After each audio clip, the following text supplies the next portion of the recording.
One time, a very small group of us, 4 journalists and a photographer accompanying us, met with the president in the Oval Office for an interview for the old Conservative Digest.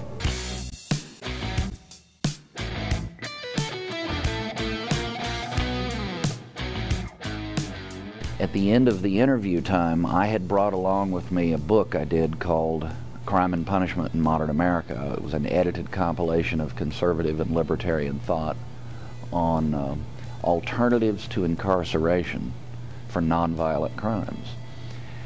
And I knew that this is something the president had been pondering for a long time, particularly during his years as governor. Well, there was the Criminal Justice Reform Act. The Crime Control Act of 1984 had been passed, and it created a sentencing commission. And the book dealt with determinate sentencing issues and alternatives to incarceration for nonviolent crime. So, at the end of our interview with the president, we were standing up and getting ready to leave. I had just one of those moments, and I said, you know, if I don't take advantage of this now, I'm an idiot. So I handed him my book.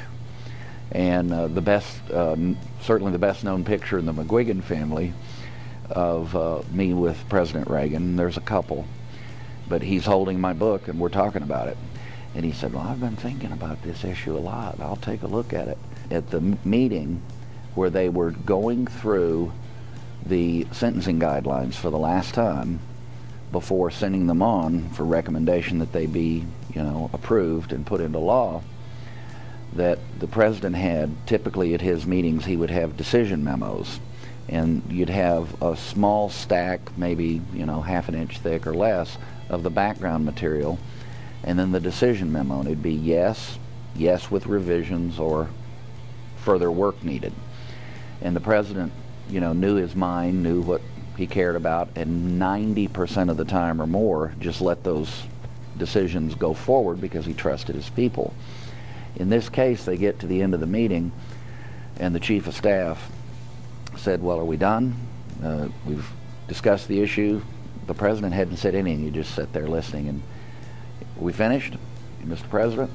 And Reagan leaned forward and he goes, well, I've been doing some reading, and I think that the cutting edge of conservative thought has been around for quite a while, but right now there's a real push to take a careful look at nonviolent crimes and see if we can create alternatives to putting people in prison.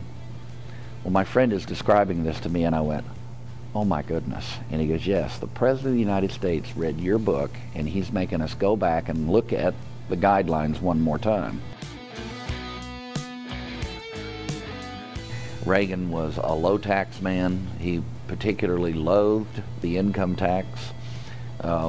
The income tax, in fact, was a dramatic impact on making him a conservative and shifting him from his younger days of being an FDR Democrat, because when he started making real money after World War II, he kind of felt like the government was punishing him for being successful. And he then translated that accurately into the aspirations of common people and understanding how onerous the income tax can really be. So Reagan would be very much on the same wavelength economically.